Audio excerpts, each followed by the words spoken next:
ये स्वर्ग है साहब, आश्रम नहीं है, स्वर्ग है। स्वर्ग तो देखा नहीं है, ये स्वर्ग देख रहे अपना खाना पीना सुबह 6 बजे कोई चाय दवाई नहीं दे सकती साहब, जो यहाँ 6 बजे चाय मिल जाती है, 9 बजे नाश्ता मिलता है, जो मांगो नाश्ता मिलेगा। हलवा मांगो, भजिया मांगो, मुरौड़ी मांगो, इडली मांगो, जो आपको पोहा मांगो, जो इच्छा है वो सब बनेगा यहाँ। शादी के बाद लड़का अपना नहीं रहता है, ऐसे होते हैं, सबके हाल हैं जी। पिता की जिद है कि हम घर नहीं जाएंगे, इसलिए बेटे ने निर्णय लिया है कि हम यदि पिता घर नहीं आएंगे तो हम वृद्धा आश्रम में जाकर हम अपने पिता की सेवा करेंगे। यहाँ से अच्छा आश्रम तो मैंने दुनिया में किसी आश्रम को नहीं देखा। जो सहूलियत, जो फैसिलिटीज़, जो यहाँ के वर्कर्स के नेचर है, वो हेल्पिंग नेचर है, और बिल्कुल ऐसा लगता है कि मैं कहीं का राजा बन के बैठा हूँ। माता पिता अपना देवता है, और जैसे हमको बालापन में किए हैं सेवा, पैदा किए हैं, जन्म दिए हैं, वैसे हम भी अब उनका बुढ़ापे में करें सेवा।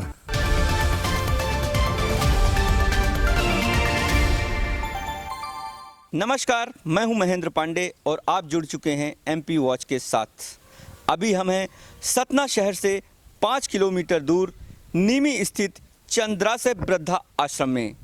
चंद्रासे वृद्धा आश्रम एक ऐसा आश्रम है जहां वृद्धों को शरण दी जाती है और उनकी हर तरह की देखभाल की जाती है। इस आश्रम की नींव पूर्व मंत्री स्वर्गीय लालता खरे जी ने रखी थी। आप ये जो तस्वीरें देख रहे हैं, ये पूर्व मंत्री स्वर्गीय लालता खरे जी की स्टैचू है और उनके साथ उनकी पत्नी है स्वर्गीय डॉक्टर चंद्रा खरे जी। और आपको हम ये बताना चाहते हैं कि ये पूरा आश्रम 7 एकड़ में बनाया गया है। पूर्व मंत्री स्वर्गीय लालता खरे जी ने अपनी जीवन भर की पूंजी को बिक्री कर इस वृद्धा आश्रम का निर्माण कराया। आप देख सकते हैं, हम ये आपको तस्वीरें दिखा रहे हैं, ये चंद्रासे वृद्धा आश्रम है। अभी हम बात करेंगे यहाँ के जो प्रभारी प्रबंधक हैं। आइए भैया, आपका क्या नाम है? आ जाइए। क्या नाम है आपका? मैं दीपक शुक्ला हूँ, यहाँ पे प्रभारी प्रबंधक और केयर टेकर के पद पर कार्यरत हूँ वर्ष 2017 से। ये बताइए ये कि यहाँ मौजूदा समय में कितने वृद्ध रह रहे हैं?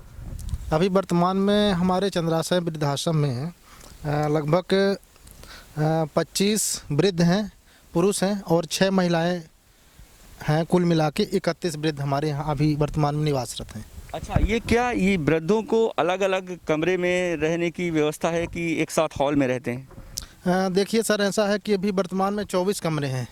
उन 24 कमरों में अलग अलग वृद्ध रह रहे हैं, और 2 हॉल है, उसमें 8 वृद्ध उसमें भी रह रहे हैं, जिसमें एक दंपति हैं, पति पत्नी, वो भी रह रहे हैं सर। क्या अपने घर से प्रताड़ित होकर लोग आते हैं या अपनी स्वेच्छा से इस आश्रम में आते हैं? हाँ सर, आज का समय ऐसा है कि कोई भी व्यक्ति अपनी स्वेच्छा से वृद्धाश्रम में नहीं रहने आएगा। कहीं ना कहीं वो दुखी है, प्रताड़ित है, इसी कारण से वो वृद्धाश्रम में रहता है। अच्छा, आप ये बताइए कि यहाँ पर क्या आश्रम में रुकने के लिए किसी भी तरह की शुल्क लगती है?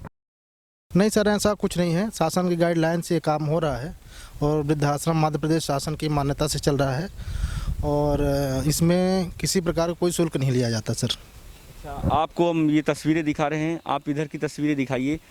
इस कैंपस के अंदर मंदिर भी है, पानी की टंकी है, चिकित्सालय भी है, और देखिए किस तरह फूलों से सजाया गया है इस पूरे कैंपस को। 7 एकड़ का कैंपस है चंद्राशय, और यहाँ पर वृद्ध लोग रहते हैं। उन्हें समय समय पर खाना दिया जाता है, समय समय पर उनकी चिकित्सा संबंधित जो भी परेशानियाँ होती हैं वो भी दूर किया जाता है। क्या यहाँ एक बार जब वृद्ध आ जाते हैं तो उसके बाद वो घर नहीं जाते या मरणोपरांत तक यहीं रहते हैं?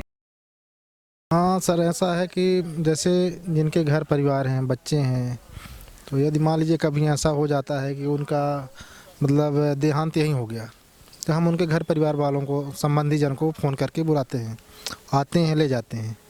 और जिनके आगे पीछे कोई नहीं है तो ट्रस्ट की एक ऐसी व्यवस्था है कि उनको वाहन बुक करा के और इलाहाबाद में ले गए, तो उनके जो भी हैं वहाँ पर ये जो कहते हैं अपना उनके दान पुण्य का कार्यक्रम वहाँ पे इलाहाबाद में मतलब सरकार का पूरा क्रियाकर्म वहीं होता है। जी जी। अभी हमें एक वृद्धजन दिख रहे हैं, हम उनसे बातचीत करने की कोशिश करते हैं। दादा क्या नाम है आपका? मेरा नाम सिद्ध गोपाल पांडे। अच्छा, आप कब से रह रहे हैं यहाँ? मैं हो गया, अब ये तो मुझे अभी ठीक से मालूम नहीं है। मेरी लगभग कितने साल हो गए? 5-6 साल हो गए। 5-6 साल। अच्छा, कहाँ के रहने वाले हैं आप? मैं करसरा गांव को रहने वाला हूँ। अच्छा, क्या शासकीय सेवक थे कि किसान थे आप? मैं शासकीय सेवक था। किस पद में रहे? मैं शिक्षक से लेकर के प्राचार्य तक अच्छा। के दायित्व निभाया है। आप यहाँ वृद्धाश्रम में क्यों रह रहे हैं? आप घर में क्यों नहीं रहते अपने बच्चों के बीच? है कि हमारे वेद शास्त्रों में है कि चौथे पन में घर छोड़ देना चाहिए, तो मैं यहाँ आश्रम में आकर के रह रहा हूँ। अच्छा, आपके बच्चे आते जाते रहते हैं? नहीं, मेरे बच्चे यहाँ कोई नहीं आते। क्यों, आपसे मिलने नहीं आते? कोई ज़रूरत नहीं, जब मैं बुलाया तब आते हैं, नहीं तो नहीं। अच्छा, मतलब आप बुलाते हैं तो आते हैं? हाँ हाँ, यदि बुलाया मैं आपने स्वेच्छा से घर छोड़ा है ना? हाँ, बिल्कुल स्वेच्छा से छोड़। तो इस आश्रम में सुविधाएं अच्छी मिल रही हैं आपको? अच्छी मिल रही हैं, सुविधा अच्छी मिल रही हैं।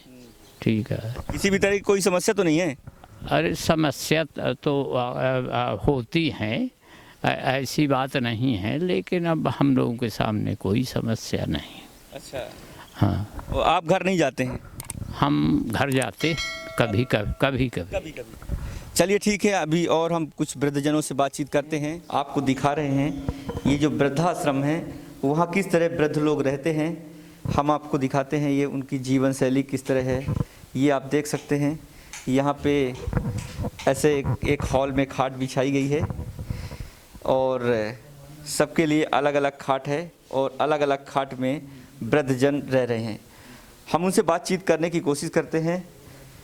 दादा से भी बातचीत करेंगे। बताया जाता है कि दादा की उम्र जो है वो 101 वर्ष है ना, और उनकी निगरानी करने के लिए उनके बेटे भी इस आश्रम में रह रहे हैं।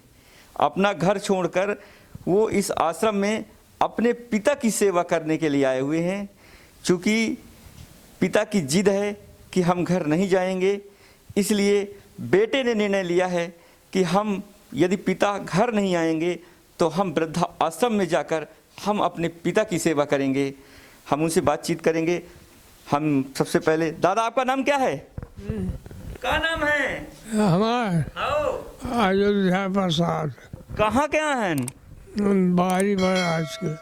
अच्छा, तो यह बताइए कि अपना घर कहे नहीं जाते? घर काहे नहीं जाते? घर में को करी, ये लड़का है तो भाई हमारा सेवा कर। तो लड़का का अपना यहाँ बुला लिया है? लड़का का काहे बुला लिया है वृद्धाश्रम? नहीं उठत बैठत नहीं हो तब। कब आए हैं लड़का? कै साल से रह रहे हैं अपना यहाँ? अरे बहुत तकलीफ हो रही है।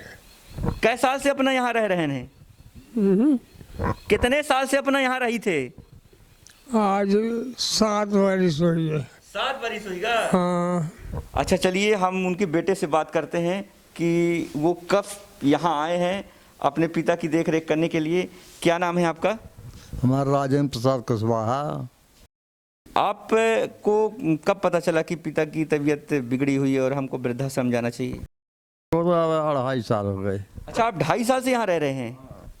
आप कितने दिन में जाते रहते हैं घर? हमको जब भी काम पड़ गया तभी हम जाते रहते हैं। आपके कितने बच्चे हैं? हमारे एक ही बच्चे हैं। अच्छा, क्या करते हैं वो? यही वही गांव में जो है तो साइकिल के दुकान में कर रहे हैं। क्या यहाँ केयर टेकर लोग हैं वृद्धाश्रम में, तो वो लोग सेवा नहीं कर पाते क्या पिताजी की आपके? नहीं कर पाते रहे यहाँ। तब जिस तरह की सेवा चाहिए उस तरह की सेवा। ये कि कहीं गिर पेड़ जाएंगे तो हाथ पैर टूट जाएगा।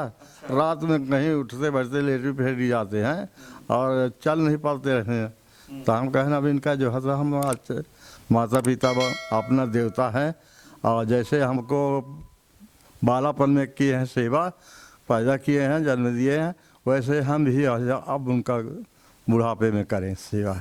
आप कितने भाई हैं? हम 2 भाई थे तो बड़े भाई हमारे ख़त्म हो गए। हम अकेले। देखिए पिता पुत्र का ये प्रेम। दो भाई थे, एक भाई पहले इस दुनिया को छोड़ के जा चुके हैं और आपने ये निर्णय लिया कि जिस तरह बालापन में पिता और माता ने उनकी सेवा की है, वो वृद्धा आश्रम में जाकर अपने पिता की सेवा कर रहे हैं। ये हैं उनके पिता। लगभग 101 वर्ष इनकी उम्र हो चुकी है और ये अभी भी वृद्धाश्रम में रह रहे हैं। अब हम इनसे जानने की ये भी कोशिश करेंगे कि आखिर ये वृद्धाश्रम में क्यों आए, ये वृद्धाश्रम क्यों आए। वहाँ जो है तो सियाने काम कुछ नहीं कर पावत रहे यहाँ काम करने लायक। तब फिर जो है तो वहाँ लड़के जो है हमारे, तो उनके बुद्धि कम थी, तो उन कहीं कि यहाँ जहाँ जाते हो तहाँ ले जाओ, यहाँ जो है तो ये गंदी कर देते हैं तमाम लेटरिन फेटरिन। तो कौन बोला ऐसा? लड़का हमारा। आपका बेटा? हाँ, तो जहाँ जाते रहते हो काम करते हो तो तुम दिल्ली को भी ले जाओ। तो मैं सतना में जो है तो कृष्णनगर में एक सेठ बिहारी, हाँ बिहारी सेठ के यहाँ जो है तो काम करते रहे। तो फिर हमें जो है तो काम करना हो, यहाँ भूखना हमारे पैसे दो रोज हो गया, तो यहाँ उधर इधर उधर जो है तो मांग के खाना खाए और खाना न दिए वो उनको। आपके बेटे का क्या नाम है? हमारे बेटे का घनश्याम दास। अच्छा, घनश्याम दास ने आपको और इनको भी घर से निकाल दिया? मेरे को तो नहीं निकाले, मैं तो काम करता रहा, अपने पेट खान पीने सबका जीवन चलावत रहे। तो उन्होंने ये कहा कि जहाँ आप काम करते हो वहीं पिताजी को भी ले जाओ? हाँ, हम इनको नहीं रहने देंगे यहाँ। तो हम कहना हाँ अच्छा भैया हम लाए जाओ। हमारे पिताजी हमारे भूखर न मर पाई हैं, हमारे पिताजी हमारे जिंदा, हमारे जिंदा जब भूखर मर गए हैं तब फिर हमारे लड़कों ने काम कर हमारा जब जीवन, तो हम अपने पिताजी के ले जाएंगे, अपने पिताजी का हम सेवा जहाँ रहेंगे तहाँ खिलाएंगे। चाहे जैसे हो, अगर खाना नहीं मिलेगा तो मैं होटल में बांध दूँगा, इनको खिलाऊँगा वहाँ। पोते ने कहा पिता से कि आप जहाँ नौकरी कर रहे हो वहीं आप अपने पिता को भी ले जाओ, अर्थात दादाजी को लेके चले जाओ, क्योंकि हम उनकी सेवा नहीं कर पाएंगे।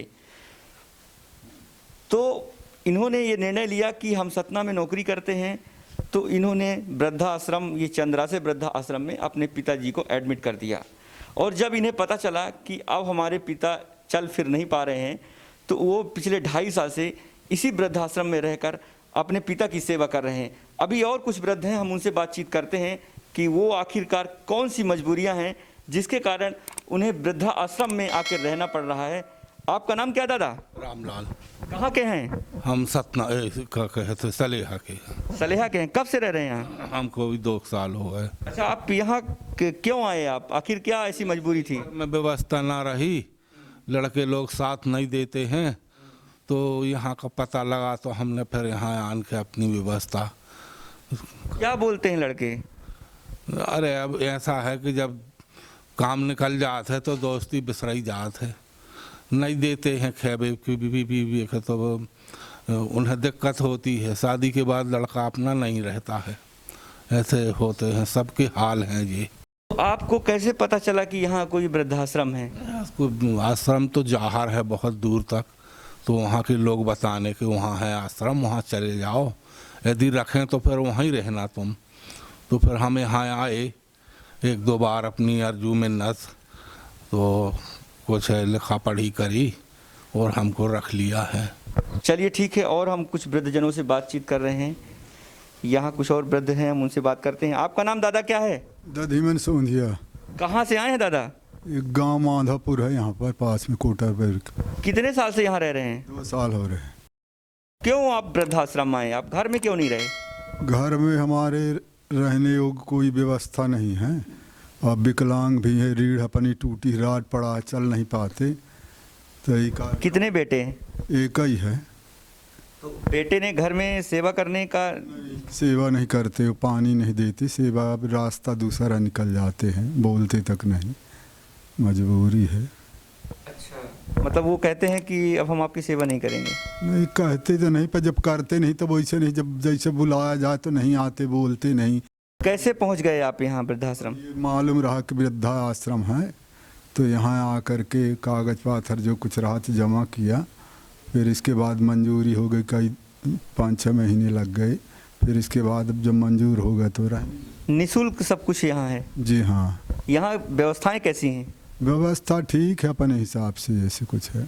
अच्छी व्यवस्था है। देखा आपने, ये भी यहाँ पे जितने वृद्ध हैं ज़्यादातर वो घर से प्रताड़ित होकर ही यहाँ आए हुए हैं और उन्हें लगता है कि इस वृद्धाश्रम में ऐसी ऐसी सुविधाएं हैं कि वो सुविधाएं उनको घर में नहीं मिल पा रही हैं, इसलिए वो यहाँ पर एडमिट हुए और काफ़ी वर्षों से रह रहे हैं। अभी हम और कुछ वृद्धजनों से बातचीत करते हैं।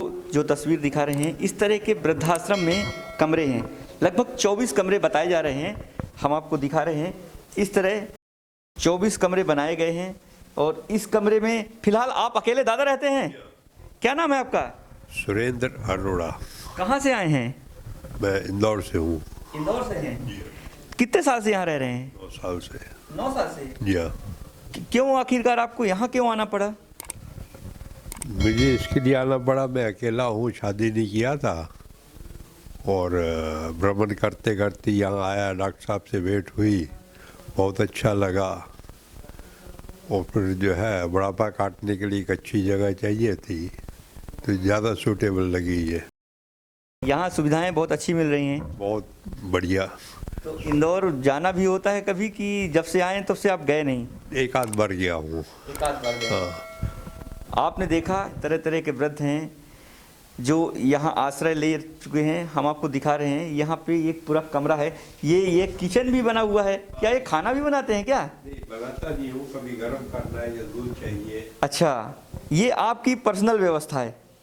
ये तो पेंट्री हर एक रूम में एक जैसी है। अच्छा। कमरे सभी एक जैसे हैं। तो चाय जैसे कभी जो है अब मन किया पीने का या गर्म पानी पीने के लिए चाहिए तो ये सुविधा है। वैसे गर्म पानी नहाने की तो ये सुविधा क्या ये ट्रस्ट की ओर से है कि आप पर्सनल? नहीं, दूध वगैरह अगर आवश्यकता है वो हमारी पर्सनल है। अच्छा। बाकी सुविधा जो है ट्रस्ट की तरफ से है। ये प्रत्येक कमरे में इसी तरह गैस सिलेंडर मिले? गैस सिलेंडर तो दरअसल में व्यक्तिगत हैं ये सब। आपने देखा कि यहाँ पे छोटे छोटे किचन भी हैं। ये जो रूम बनाए गए हैं 24 कमरे हैं, एक जैसे हैं।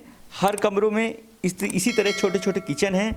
इधर दिखाइए आप, छोटे से बाथरूम अटैच हैं, ये लेट बाथ अटैच और किचन भी अटैच।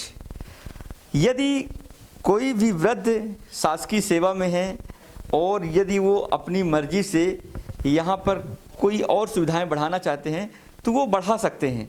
इसके लिए कोई बाध्यता नहीं है यहाँ कि सभी को एक जैसे रहना पड़ेगा। यदि कोई शासकीय सेवा में है, यदि वो अपने सैलरीज का कुछ अंश इस ट्रस्ट के लिए देना चाहते हैं तो वो भी दे सकते हैं। लगभग अभी जो हमारी बातचीत हुई है 31 लोगों में 3 लोग ऐसे हैं जो अपने सैलरी का कुछ हिस्सा इस ट्रस्ट के लिए डोनेट भी करते हैं। चलिए चलते हैं, हम और कुछ लोगों से बातचीत करते हैं। हमारे साथ दादा हैं, हम उनसे भी बातचीत करने की कोशिश करेंगे। हम आपको दिखा रहे हैं कि किस तरह उन्होंने अपने कमरे को सजा रखा है। और ये धारकुंडी में पहले रहते थे और उसके बाद ये विकलांग हो गए तो उन्हें यहाँ चंद्रासे वृद्धाश्रम में आना पड़ा। दादा से बात करते हैं। दादा, आपका नाम क्या है? मुझे उप्पल बाबा कहते हैं, वैसे नाम तो उप्पल राय चौधरी, बंगाली ब्राह्मण हूँ, लेकिन अब तो संन्यास ले लिया, तब कोई जात नहीं है, हमारा साधु जात है। कितने साल से हो गए संन्यास लिए? मेरे को करीब 18 साल हो गए। पहले मैं धारकुंडी आश्रम में ट्रैक्टर कंपनी में था, पहले स्वराज में, तो ट्रैक्टर देने के लिए गया था 76 में। तो वहाँ से फिर स्वामी जी से हम इतना प्रभावित हुए कि हम उनके शिष्य बन गए।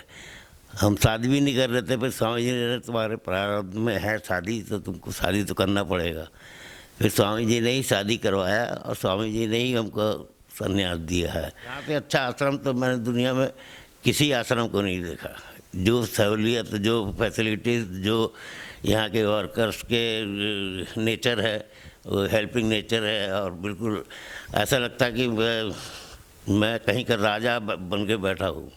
फिर यहाँ से हम तो सोच रहे थे यहाँ जी देशमुख ने अपना सारा शरीर देदान दिया है, तो उनका प्रेरणा से हमने भी अपना शरीर को एंटायर बॉडी को हमने मेडिकल कॉलेज को दान कर दिया, जिससे कि हमारे अंग से कम हम अगर किसी काम नहीं आता, हमारे अंग ही किसी के काम आए, किसी भले मानुष के उससे काम आए। तो इस कारण मैंने भी अपना एंटायर बॉडी जो है यहाँ का मेडिकल कॉलेज को दान कर दिया है। बहुत बहुत शुक्रिया। आपने देखा कि हमने आपको अलग अलग वृद्धजनों से बातचीत की, और यहाँ भी जो भी वृद्ध हैं, कोई यदि अपने घर से प्रताड़ित है तो कोई स्वेच्छा से आया हुआ है, या किसी के गांव में फैसिलिटी नहीं है तो वह इस आश्रम की ओर रुख कर रहा है। और इस आश्रम के जितने भी कर्मचारी हैं उनके मैनर से यहाँ के सभी वृद्ध बहुत संतुष्ट नजर आ रहे हैं। क्या नाम है दादा आपका? ठाकुर सरमर सिंह। कहाँ से आए हैं? मैं खास सतना का रहने वाला, मोहल्ला भैंसा खाना। सतना के रहने वाले हैं। तो वृद्धाश्रम आपको क्यों आना पड़ा? वृद्धाश्रम इसलिए आना पड़ा कि हमारे 3 लड़के थे, 3 मर गए। ओहो। 3 बहू जो हैं वो सेवा करना तो दूर है, मारी उल्टा सीधा बोलना ही करना। जबकि हम छोटी एक बहू रही, उसको 5,000 रुपये देते थे, 6,000, 7,000, 8,000 पेंशन पाते हैं। हम रेलवे में रहे। सन 71 के ढाका पाकिस्तान की लड़ाई हो रही थी, तब मेरी ड्यूटी लगाया ढाका में। मैं रेलवे के राइफल लेकर के चलता था गार्ड ड्राइवरों के पास में, कोई गाड़ी रोके उसको गोली मार दो। 7 आदमी हमारे हाथ से गोली से मारे गए। और जब ये आश्रम बना था तो कोई नहीं आया था, तब मैं आया हूँ। अब मेरे को 15 साल हो गए साहब। मैं पहला आदमी हूँ, पहला नंबर कमरा है और पहली नंबर बिल्डिंग है। यहाँ सुविधाएं बढ़िया हैं? सुविधाएं, ये स्वर्ग है साहब, आश्रम नहीं है, स्वर्ग है। स्वर्ग तो देखा नहीं है, ये स्वर्ग देख रहे। अपना खाना पीना सुबह 6 बजे कोई चाय दुगाई नहीं दे सकती साहब, जो यहाँ 6 बजे चाय मिल जाती है। 9 बजे नाश्ता मिलता है, जो मांगो वो नाश्ता मिलेगा। हलवा मांगो, भजिया मांगो, मुरौड़ी मांगो, इडली मांगो, जो आपको पोहा मांगो, जो इच्छा है वो सब बनेगा यहाँ पर। आपको अभी भी पेंशन मिलती है, तो पेंशन का भी कुछ अंशदान क्या आप यहाँ करते हैं? 5,000 हम यहाँ अंशदान करते हैं, और 3,000 हमारी दवाई में लगते हैं, और 2,000 हमारा इसका खर्चा होता है। पहले हम 5-6 हज़ार रुपये घर में देते थे, छोटी बहू को कटनी में रहती है। अब हम उसको भी देना 2 महीना से बंद कर दिया है, क्योंकि हम यहाँ से अभी चले गए थे घर अपने कटनी में। बहू लोग मिलने आती हैं? अरे साहब, मिलना पैसा के लिए मिलने सब आते थे, पैसा बंद कर दिया तो कोई नहीं आता, न कोई किसी से मत दिया। मतलब जब तक पैसा दिया आपने तब तक मिले? हमारे 12, 13, 14 नाती पोते हैं। एक नाती इनकी और एक नाती की शादी भी कर दिया, उनके भी बच्चे हैं। आप घर वालों की मदद करते हैं? घर वाले मदद करते थे, अब नहीं करेंगे, 2 महीना से बंद कर दिया। अब हम आपको दिखा रहे हैं वृद्धा आश्रम का कार्यालय। ये है यहाँ के वृद्धा आश्रम के जो सेक्रेटरी हैं उनका कार्यालय है, और इस पूरे परिसर में CCTV कैमरे भी लगाए गए हैं। और हम यहाँ बातचीत करने की कोशिश करेंगे। आप वृद्धा आश्रम के सेक्रेटरी हैं। सर, ये जो वृद्धा आश्रम है, यहाँ पर एडमिशन लेने की क्या प्रक्रिया है? आप हमारे दर्शकों को बताएं। यदि कोई वृद्ध यहाँ आना चाहते हैं तो उनको किन प्रक्रियाओं से गुजरना पड़ेगा? प्रक्रिया बहुत सिंपल है, बहुत सरल है भाई साहब। वृद्ध का आवेदन ले लिया जाता है, और उसके बारे में मैं इंक्वायरी कर लेता हूँ, कौन है, कहाँ से आया है, कैसा है, क्या इसकी हिस्ट्री रही है। फिर उसकी फाइल तैयार करके अपन ट्रस्ट में रखते हैं। जब ट्रस्ट की बैठक होती है तो उसमें डिसीजन होता है, और अंतिम डिसीजन होता है मैनेजिंग ट्रस्टी महोदय का। श्री मोतीलाल जी गोयल हैं यहाँ के मैनेजिंग ट्रस्टी, तो उनका डिसीजन अंतिम होता है। और फिर उसको एडमिट कर लेते हैं हम लोग, और सूचना भेज देते हैं, SDM साहब को भेज देते हैं। रजिस्ट्रार होते हैं कलेक्टर साहब, तो उनके बिहाफ SDM साहब वर्क करते हैं, तो उनको भेज देते हैं, और एक कंसर्निंग थाने को भेज देते हैं, और उसको रख लेते हैं। और यहाँ जो वृद्ध रह रहे हैं उनके क्या रिकॉर्ड भी मेंटेन किए जाते हैं? सबकी फाइल मैंने तैयार कराई है। जो जैसे भी कागजात उनसे संबंधित होते हैं, उनके कहीं जाने का आवेदन आया, वो सब चीज़ें, और बाकी उनका आवेदन साथ में हलफनामा वगैरह होता है, या और विवरण जो कुछ भी उनके संबंध में है, सब उस फाइल में रखा जाता है। सबकी अलग अलग फाइल बनी हुई। और यहाँ पे जो फंडिंग की व्यवस्था है वो कहाँ से फंडिंग हो रही है अभी मौजूदा समय में? ये सिस्टम जो है सामाजिक सरकार के सामाजिक न्याय विभाग से गवर्न होता है। वहाँ से मंथली एड आती है और बाकी कुछ दानदाता लोग मदद कर देते हैं, ट्रस्टी भाई लोग मदद करते हैं ज़रूरत के अनुसार। बातचीत करने के लिए बहुत बहुत शुक्रिया त्रिपाठी जी। आपने देखा ये हैं ट्रस्ट के सेक्रेटरी त्रिपाठी जी, जिन्होंने बताया कि यहाँ पर जितने भी वृद्ध एडमिट हैं उन सभी की फ़ाइल तैयार की जाती है और उन सब की मॉनिटरिंग भी की जाती है और ट्रस्टी द्वारा इस आश्रम के लिए भी मदद की जाती है। हालांकि सरकार की ओर से हर माह फंड मिलता है, प्रशासन की ओर से, सामाजिक न्याय विभाग की ओर से। चलिए, आपको हमारी ये रिपोर्ट कैसे लगी?